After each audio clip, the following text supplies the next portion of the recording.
I'd like to call the meeting to order. I would like to announce we had an executive session at 6:30. Mrs. Elder? Here. Mr. Hauser? Here. Mrs. Gozar? Here. Mrs. Mays? Here. Mr. Moeller? Mr. Music? Here. Mr. Palmer? Here. Dr. Zorch? Dr. Lockwood? Here. We'll start with the solicitor's report. No report, ma'am.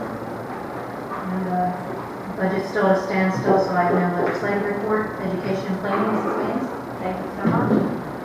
We'll begin with the student report and Charlie will lead the students. And Hannah's at the soccer game playing her last. Yes. Soccer game.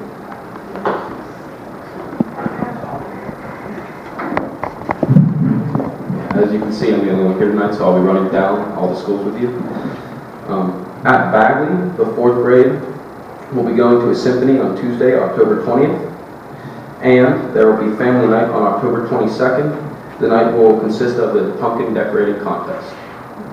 At Mountain View, the Wellness Walk for Education was a total success and raised a little under $30,000. And morning tutoring will begin this month, which has been helping students a lot with their studies. Then at Latrobe Elementary School, the Fire Prevention Week was celebrated, and they took a hike down to the Central Fire Station to learn about fire safety. And this month, kindergarten, 1st and 2nd grade are walking to the Latrobe Art Center to complete an art project. Then moving up to the junior high, best-selling author, keynote speaker Brian Cuban speaks to the junior high on October 19th about addiction, depression to kick off Red Ribbon Week.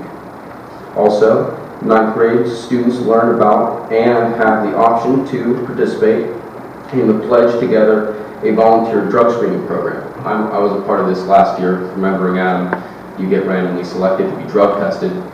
It's a little verbal agreement that you won't do drugs during school year or pretty much your whole life. I think it's a fantastic program. Like I said, I was a part of it last year. I think it's something special here. Then, at the senior high school, homecoming took place on October 10th. We had an 80s neon theme. We had 576 students go, with 3 administrators, 10 chaperones, and 3 security guards. We need them. And Gianna Arata was chosen to be our homecoming queen. Then, on October 8th, we destroyed a car to support the football team in their battle against Altoona. If you have your computers up, I'm pretty sure there's a picture of it. I know Mr. Engel took part in destroying that car. Did a good job. And then, if you were at the football game this Friday, you saw on the top of the stadium, we put in a few flags there. We kicked them off for the homecoming game. We'll be there for all sports, fall and spring. They just sort of complete the stadium a lot, brings spirit there. And that concludes the student report. Thank you, Charlie. Enrollment report, Mr. Clark. The enrollment report is attached. In addition, I did work with Mr. Lacasio when we submitted our 9th, 10th, and 11th grade enrollment to the PIAA. It's their 2-year cycle of reporting enrollment, so Mr. Lacasio was able to submit that report. One note, Charlie talked about the flags at the top of the stadium. They look sharp, they look classy. The funny thing was, the week before, I was at the stadium and I looked up at the flagpoles, and I remembered that several years back we had flags that said Wildcat. And I thought to myself, we need to look into purchasing flags. The next week, the flags were there. So this week, or well, I guess our next home game's at home, I'm going to imagine something else great. And when I show up the next time, it'll be there too. So. Yeah, I don't know if you noticed, one of the flagpoles was broken. That would be the case for next year. Awesome. Very good. It's a very nice addition. Thank you. Educational program, Dr. Pepper.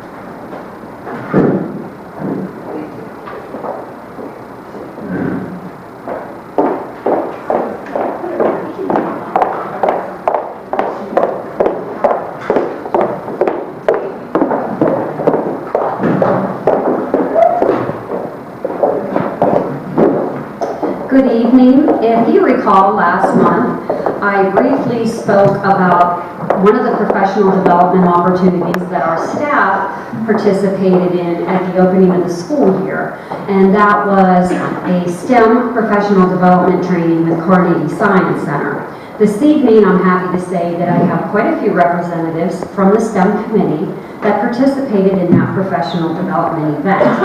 And before I introduce the individuals who will be presenting, I would like to just review again. We talk about having a two-pronged approach to our STEM education here at Greater Latrobe. The first prong, the project Lead the Way, which is a set curriculum where we offer courses at the senior high as well as the junior high school, and specific modules at grades K, 3, and 5. And we will continue to expand on those course offerings so students do develop a pathway and can also achieve dual enrollment credit through that.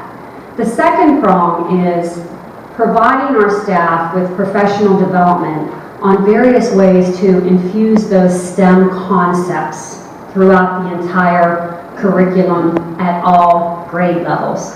And what you will hear tonight from the presenters is the process that occurred during the professional development day, where our team actually had the opportunity to work in groups K to 5, 6 to 8, and 9 to 12 to assess our current offerings and instructional strategies, and to develop priorities and then develop action plans from those priorities on ways to infuse those STEM concepts throughout our content area.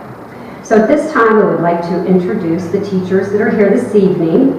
And if you could just stand, and then they do have different parts in the presentation, and I'd like to thank them. They have given up a lot of time after school working to put the presentation together, as well as working together as a group and individually at their buildings to make this a great success. So if we start with the senior high school, we have Wendy Hager, who is representing the senior high, and she's one of the school counselors, and Wendy will talk about later specifically dealing with careers and career pathways and how the STEM connection connects with that. And at the junior high school, we have Pat Roberts, AJ Habercorn, and Julie Marker.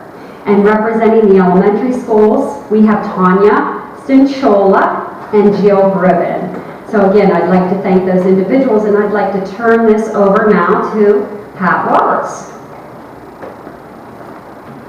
You can just wait a second. All right, as Dr. Tebber said, we're here to introduce you to what we've been introduced to with the Carnegie STEM pathway and the training we received a couple of weeks ago.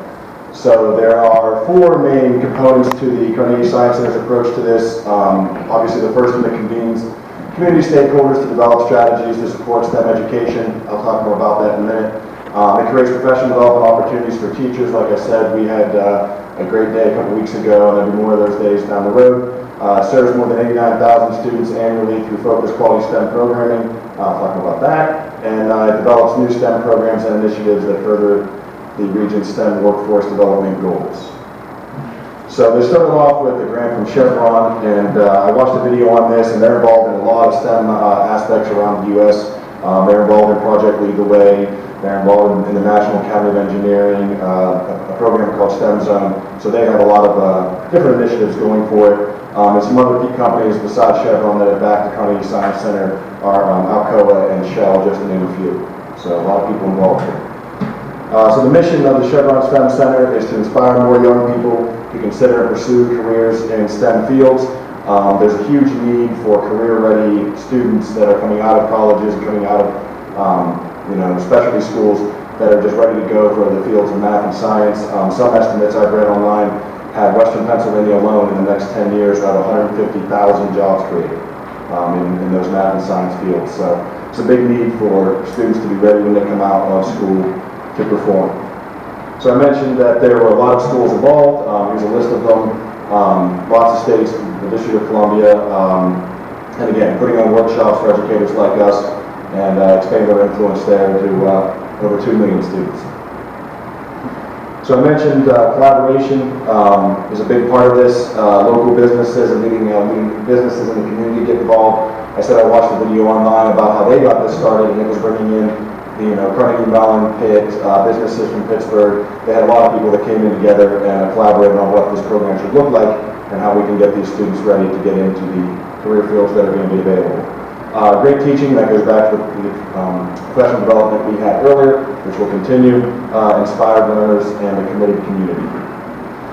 Still, there's lots of different acronyms for STEM, and you see a lot of different acronyms out there. It obviously starts with STEM, science, technology, engineering, mathematics. If you make it into STEAM, you're adding to arts. If you make it STEM with an extra M, you're adding medicine. If you make it STREAM, then you're adding reading and the arts. STEM C is involving computing or chemistry. Hamster is the humanities, the arts, math, science, technology, engineering, and then reading again. So it just goes back to the same point that we're trying to get all the subjects involved here. We're not trying to just have in science class, not just in math class. We're trying to have everybody involved in these mostly critical thinking strategies. So we do this already in the district quite a bit with inquiry-based science and math education. Dr. Tepper mentioned we've changed to the different science program with the different modules. That's been a big change and had a big positive impact last year on our science scores.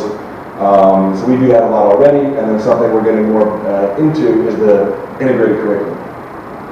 Hello, I'm Julie Ferrero-Marker, and I teach 8th grade civics and economics. And as far as an integrated curriculum goes, I remember when Mr. Kralik had phoned me over this summer saying, you're going to be getting this email or a letter about this STEM training, and would you like to be one of the representatives for your department to go? And I agreed, thinking I'm pretty much going to be an observer during this training. I'm not really going to have too much to offer to the conversation. But after going through just some of the initial conversation with our trainer and then breaking down into grades 6 through 8, I found that all of us had something to add to the discussion as far as how we were going to integrate this, what do we already do, and what could we probably add to what we already do to help further the initiative. A big part of it is project-based group learning, which we'll talk more about. I'll give you some examples of what that would look like at the end of our presentation. And then a big piece of it, like I said before, is just career awareness with all these jobs that are going to be available. And one thing that I thought was interesting to be able to offer is in 8th grade, they're going to schedule for their freshman year in their civics and economics course with their counselor in the room. And we do a probably three-week mini unit for career exploration. We use the website Career Cruising. And one of the things we try to get them to do is to realize the opportunities out there for career pathways is just a fraction of what really exists. And then if in the end, they can see how many options are out there, that's one of the goals that we want to accomplish. The second thing is we want to encourage them to try to move on to something they're truly going to enjoy, but also to consider what are the employment opportunities out there once I get a certain degree or certificate. Am I employable? Are there going to be jobs for me? And so I think this is a great piece of information to pass on to our students as far as how many job openings we expect to see and how across the curriculum we can all try and do our little part to steer them in that direction if that's something they think that they might enjoy. And with that, we'll turn it over to AJ.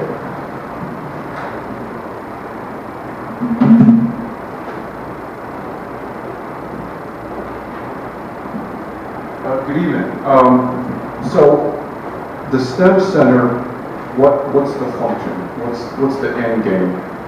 So Chevron, with their donations, the Carnegie Science Center, they decided that the best move was to put together a team. So they wanted to serve school districts. They wanted to promote STEM education. So they formed an advisory board. And the advisory board consisted of multidisciplinary K-12 teachers, higher education, technology education, career education, and business leaders. They came together to come up with a pathway to analyze what's happening in school districts and to promote what's existing and add additional STEM resources across the district. During the process, they took a look at a lot of national models from other STEM-related organizations throughout the country and some also private industry-based certification agencies.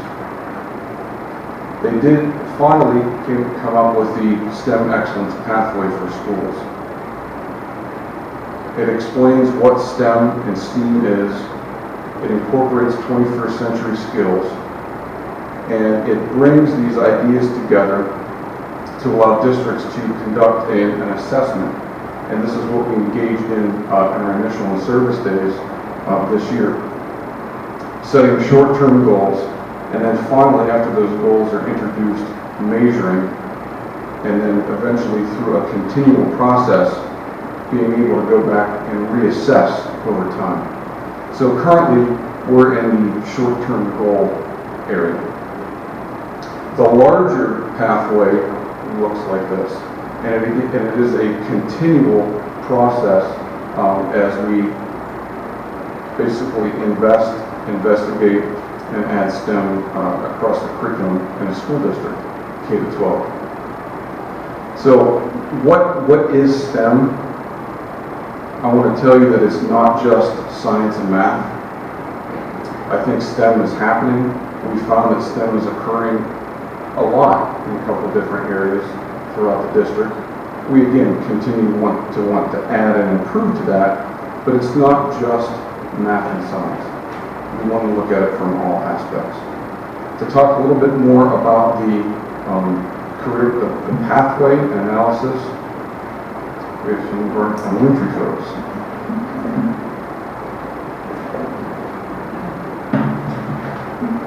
Hi, I'm Jill Ribbon, and I teach second grade at Mountain View.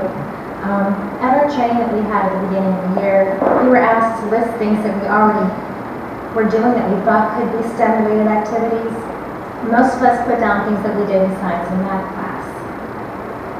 And we looked at this list of characteristics of STEM activities and we realized that we can actually already incorporate STEM activities into the other areas besides science and math. For example, in second grade, currently we are learning about and raising butterflies in the classroom. And the students are learning about the life cycle of the butterfly through hands-on inquiry learning. But not only do we learn about butterflies in science, we also incorporate that into language arts by having our students write paragraphs of information about the life cycle of a butterfly, so they have to clearly communicate what they know about the butterfly life cycle in a clear and concise way using main ideas and details. In further collaboration with our art teacher, Mr. Bowlby, he has them make beautiful charcoal watercolor paintings of butterflies while talking about symmetry and the parts of the butterfly. And I had him get us down some examples today. Second grade, yeah. So that's another way of incorporating learning about butterflies in another area besides science and math. At our training, we were asked what words came to mind when we heard STEM. And we were able to text our responses to Alana, who was our instructor. And as we texted, they created a word cloud. After defining what STEM meant to us, we participated in a self-evaluation. The purpose of it was to help schools identify their strengths and challenges. We rated our current status in each of the 6 areas listed at the top there. And the scale ranged from pre-emerging to leading in each area. From our self-evaluation, we rated ourselves as emerging in 15 out of the 20 areas, including college and career readiness and career awareness. In 5 out of 20 areas, such as collaborative planning, we rated ourselves as pre-emerging. We felt stronger in the areas of student achievement in the STEM area and STEM teacher leadership. In these 2 areas, we rated ourselves as progressing. And although Tanya and I represent K through 5, we found the rubric results to be pretty consistent K through 12. The self-evaluation allowed us to identify our priorities, and the priority that was identified K through 12 was professional development. In order to make our STEM vision a reality, we created an action plan with SMART goals to hold ourselves accountable. During the creation of our SMART goals, we considered the following. We looked at our challenges, we looked at our resources, and we met vertically as well as K to 5, 6, 8, 9, and 12. All of our consideration led us to develop an action plan using the STEM action plan template.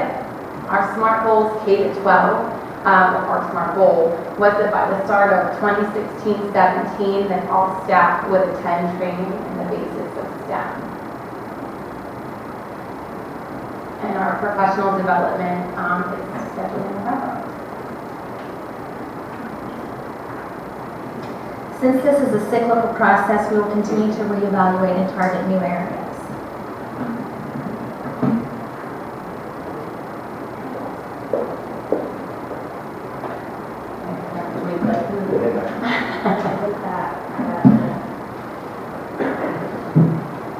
All right, so the three main components, obviously, inquiry-based science and math education. I told you we'd give you some examples of that. Integrating the curriculum across the board, and then project-based group learning, and we'll give you some ideas of what that would look like. So last year in Science 7, we ended the year with the Forces in Motion unit, and after we taught the students Newton's Law, we had them build their own rocket. I'd never done this before, and honestly, we gave them very little guidance on purpose. There were videos they could watch online, we gave them lots of websites they could go and look at examples, but we told them to bring in tape, pick a kind, we told them to bring in cardboard, bottles. It was very wide open. It was tough for me because we had to let them fail as well. I can't tell you how many rockets I saw the fins put on upside down. And I just had to, well, we'll see how that flies, we'll see how that goes. So you have to let them fail, and that was a hard thing for me. You know, they're outside getting ready to launch it, they're frantically tearing them off and putting them on upside down to get them right. But so that we spent about a week on that. And a way to expand that and make it more to the STEM definition would be to spend a week in all courses talking about rockets. So in world cultures, they could look at the International Space Station or different space programs around the world. In English, they could read fiction or nonfiction stories about rockets. In math, they could help us by figuring out surface area of the things and doing math calculations. In art, they could pick their color schemes or their designs for logos and things like that. But really incorporating it across the curriculum is how we would advance this year when we do it and try to make it more complete in its STEM activity. Great success. First time I ever did it, all the rockets launched at least 10 or 15 feet up, so I count that as a win.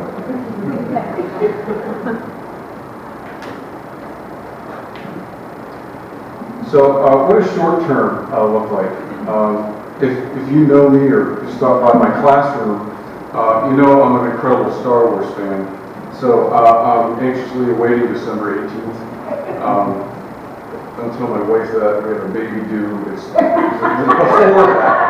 The due date is before that, but the second date's the release of the new movie. So I've been reading everything I can about the movie, and I ran across an article about the design process for the new droid, which you see there, that's BB-8, that they're going to use in the movie. And I thought, we're right at the beginning of the school year. We were talking about the engineering design process, which is a version of the scientific method. I read this article and I thought this would be a great article to use. How should I use it? So it's great that I do live with an English teacher. I was bouncing ideas off of her. And she said, why don't you have the students read the article and you could do a critical thinking guide. I said, perfect. I can tailor the critical thinking guide to hit on a lot of these STEM aspects. Looking for the engineering design process, looking at the multiple careers and the steps and the processes that they've gone through to create the droid. So, I had the students pair read an article. It was a longer article, so they read in pairs, they marked it up, and they began working on this critical thinking guide. Now, the entire reading and the analysis took about a period to a period and a half. So it's a nice short-term project to focus on STEM. So the students were able to put together a critical thinking guide. We reviewed this together on Promethean in front of the classes. For each class period. They had made observations about the article. A couple of things I want to point out. I have circled their EDP, engineering design process. They were able to pick that out of the article. It all started with a sketch from J.J. Abrams, the director of the movie. So they were able to analyze text structure and basically judge that the article was constructed in a sequential order, describing the process. It pulled in a lot of different careers, puppeteers, engineers. You can see the versions of the droid that they made for filming. And a big emphasis of the article was a practical design or practical design of an effect instead of using computer-generated effects.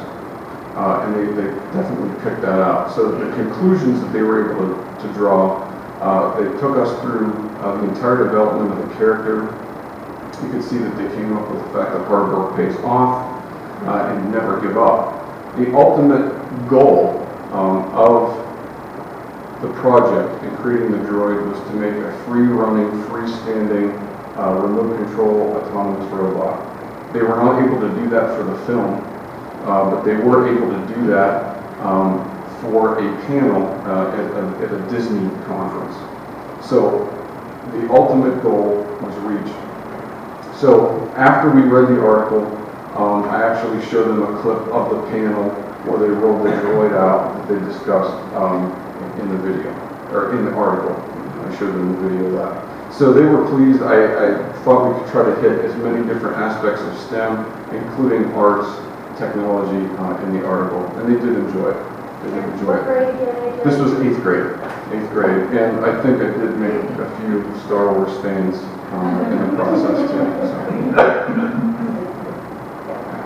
I went to Hager from Senior High Guidance, and I'm going to talk a little bit about this impact on career and career exploration from K through 12. So this slide talks about the 4 different areas and how we're right in the middle of it with moving in this direction.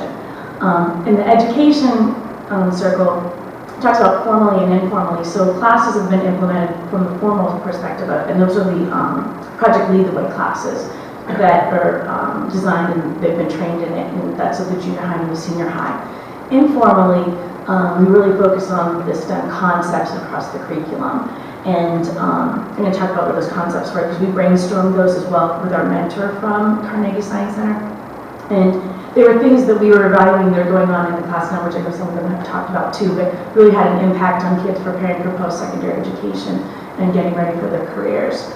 One thing that happened when I left the training is I keep getting emails from our librarian to come and bring your students down across any class because she started a resource center with a lot of hands-on activities that are STEM related. And Dr. Tepper had informed me that that's going to be a presentation in the future, that K through 12 librarians are going to be opening their own STEM media centers in each building. So that's already on its way. The parents and community, of course, is all the support that we get from parents coming in for career fairs, our mock interviews, as well as panels and things and classroom presentations.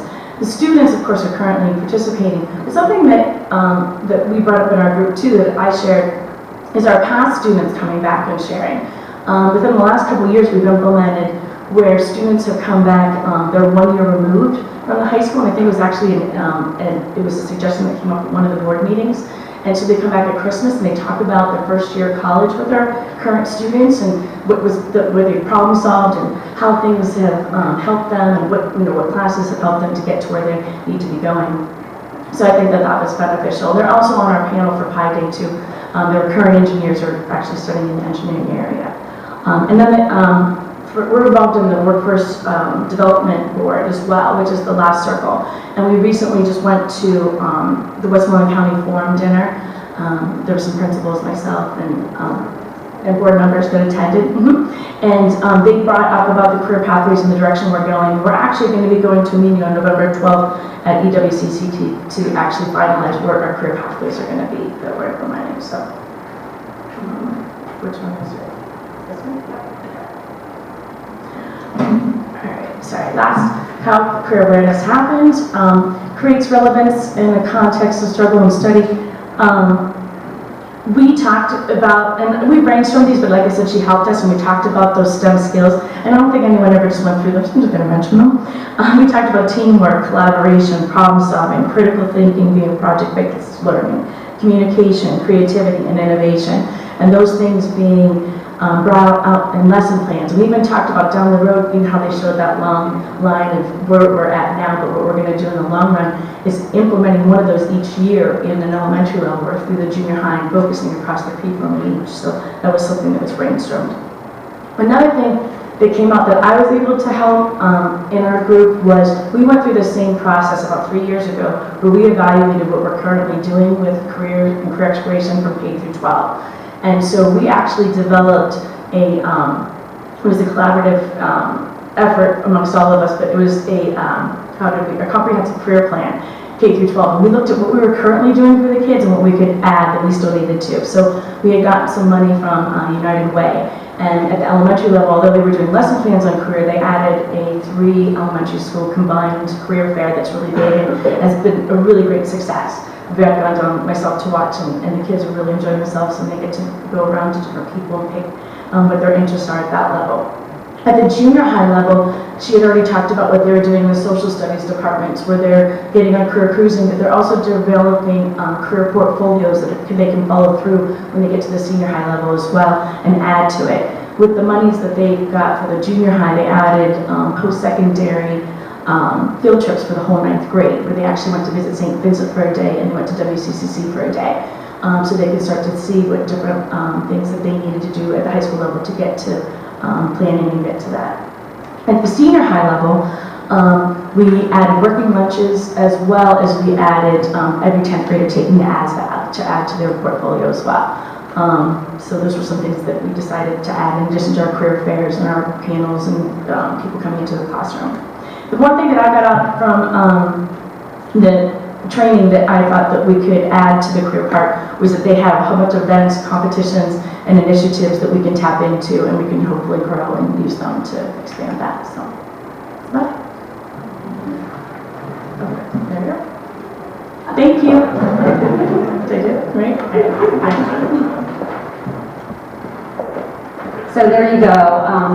As we stated, the first day was with our STEM committee, and just to reiterate, they did self-assessments at each building level, identified priorities, and now we have our action plans in place.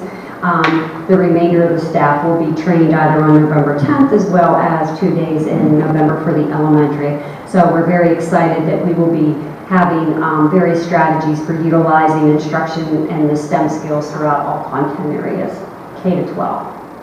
Any questions? Thank you very much, and again, I'd like to thank all the teachers who came this evening. Thank you.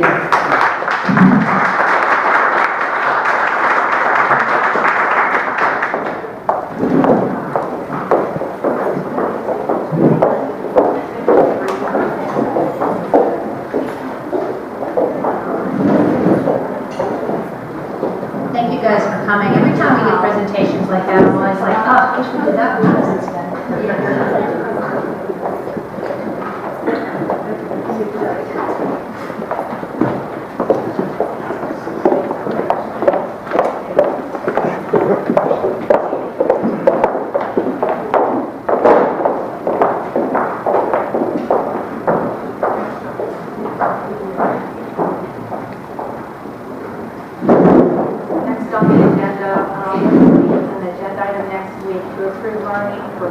MOUs for Latrobe Elementary School and the junior high school, and I'm going to ask the consultant to address this.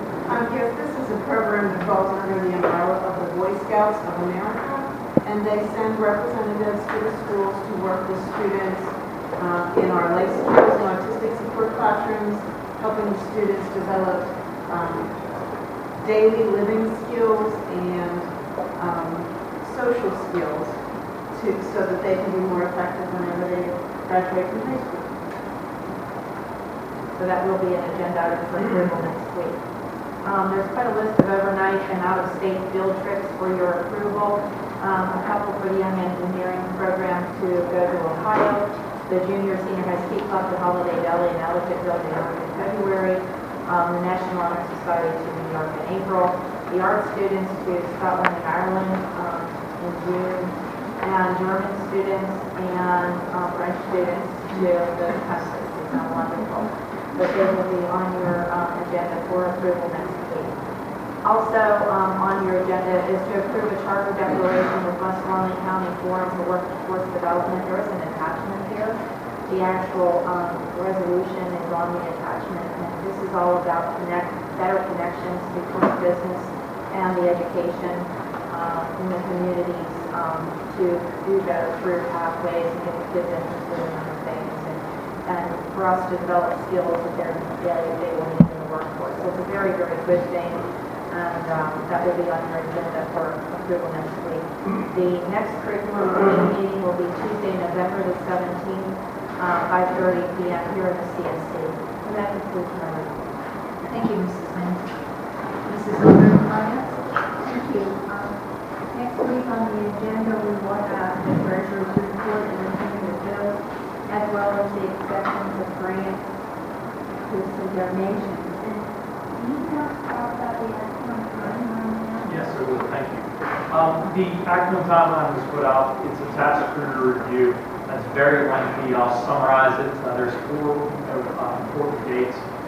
If you recall, it's driven by the primary election date. The primary election is normally in May. Well, this year it's April 26th. So because it's April 26th, everything is moved up. So the four dates we need to be aware of is by January 7th, we have to decide if we're going to adopt a resolution not to exceed the index, or if we're going to follow the preliminary budget process. So the Finance Committee will continue to meet in November. It will come hopefully forward to the full board in the month of December with the recommendation, because we won't be able to we normally do that in the month of January, but it will be after the fact, so we'll have to sort of expedite that process this year. If the board chooses, or if the committee recommends not to adopt a resolution stating that we will stay within the index, then we have to adopt the preliminary budget. The preliminary budget is due by January 27th. So we would then present that to the full board at the January meeting for your approval. And then the final two dates are always the same. May 31st is the board's deadline to adopt the proposed final budget, and June 30th is the deadline to adopt the final budget. So those are the significant dates. And if I can touch real quick on, I just want to remind everybody that if we choose to adopt the resolution, we would be required to operate within the index. If we choose to follow the preliminary budget guideline, then we could go out above the index if we felt it was necessary. And what that means is you can apply for three exceptions. One is the debt service. We are not eligible for that because it's there's a date that it has to be prior to that we would not be eligible for. Special education or retirement costs would be the two of the three exceptions that we would be eligible for. So I just wanted to outline or note that difference. The other thing too, if I might may, we talked about the Finance Committee, is they also did release the index for next year. The base index is 2.4%. The adjusted index, and again, if you have a market value personal income ratio of 0.4 or greater, you get a slight adjustment. Greater Latrobe School District is 0.528. So the adjusted index is 3.1%. Okay, that's 0.7% higher than what it was last year. So more to come. We'll present back to the full board. We'll come prepared to present it at the December meeting with the recommendation. Thank you. And please note that the minutes from the Finance Committee are available with the attachment. And the next Finance Committee is not going to be on the first Wednesday. It's going to be on Wednesday, November 18th, because by that time we'll have more information and we'll be able to make better decisions for presentation at the December board meeting. Mrs. Owen? Property and supply, Mrs. Cozo? Yes, We have our Property and Supply Committee meeting today, and the minutes will be attached for you to read next week. Just three things of note. At next week's meeting, we will accept the bid for a field replacement at Memorial Stadium, the installation of the sprinkler system at Memorial Stadium. Those two bids are due by 2 p.m. on Wednesday the 14th, so I don't know who they are yet. You will also accept the bid for the snowplow truck. Those bids are in, and the low bid was from Day Chevrolet, $29,342 to the 2016 Chevy Silverado with a snowplow. Again, the minutes from today's meeting will be attached for you for next week, and our meeting, actually, Darlene Emperor will tell you this, our next meeting will be Thursday, November the 4th at 3:30. I apologize. Wednesday, November 4th. We went round and round there. We did, we changed it 3 times. So. Yes, okay. And it's the 4th. So Yeah, it's all Eric's fault. It is Eric's fault, actually. We were very upset. He was a stickler.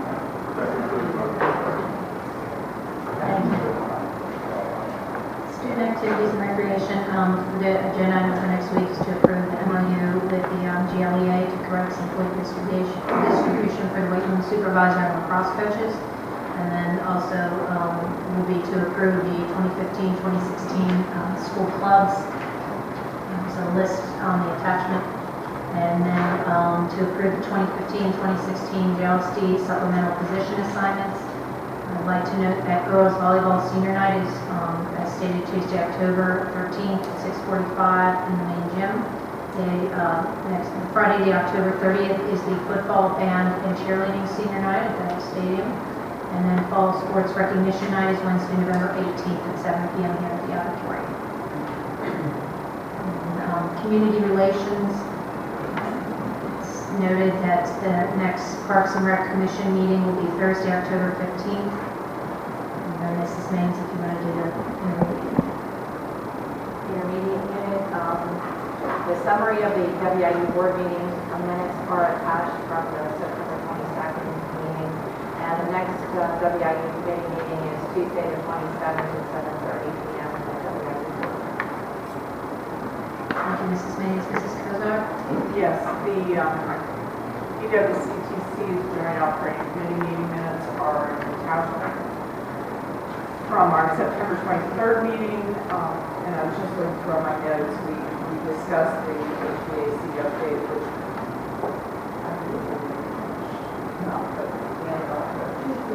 should be. Yeah, we were waiting on some. And we also discussed the conference. And our next committee meeting is at 7 p.m. on October 20th. Thank you. Mrs. Ellery, board policy?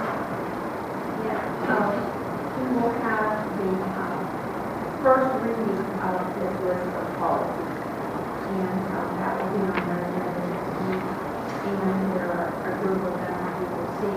One of them being deleted and the rest are being modified.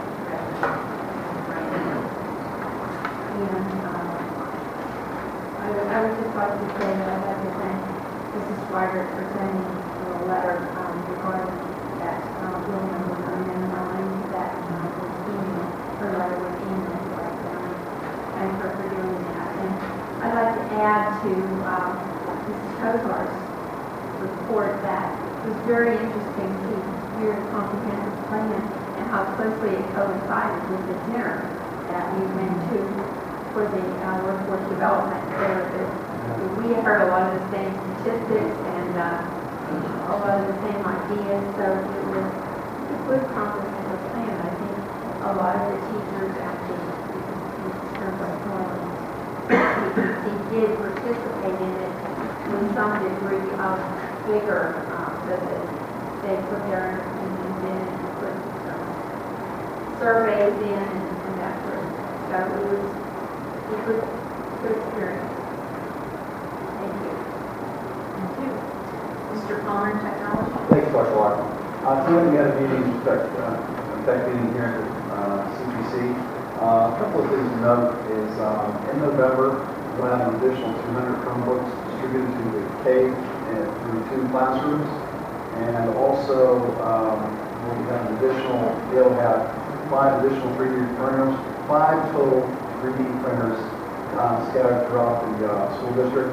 And I think one was just bought along with the Chromebooks with the help of the foundation.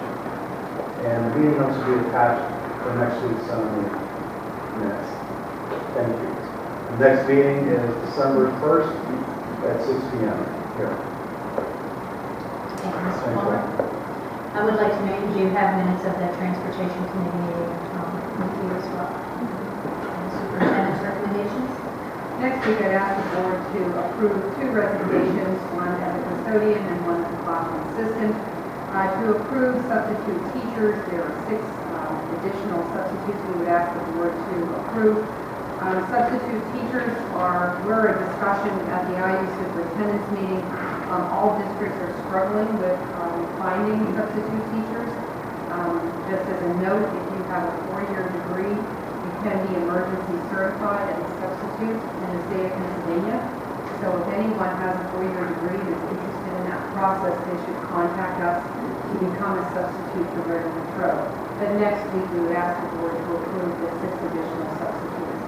And in addition, the support personnel appointments, a substitute custodian and a secretary, and the support personnel appointments supplemental, wrestling assistant coach, the basketball boys assistant grade 8, and the basketball boys assistant grade 9. Under other business, it might be noted that next week's board meeting is back on Tuesday evening versus this week being Monday, as well as in November there is one board meeting in the month of November, so please note that as November 17th. The class play is the weekend of the 23rd and 24th. If you're interested in tickets as a board member, Mrs. Allshouse should have them next week. Hopefully people can attend. And the annual art gala, which is held the first Thursday of the month of November every year. Obviously, this year will be November 5th. Everyone should have received invitations in the mail. Please get those back as soon as possible. There's other board meeting dates there too.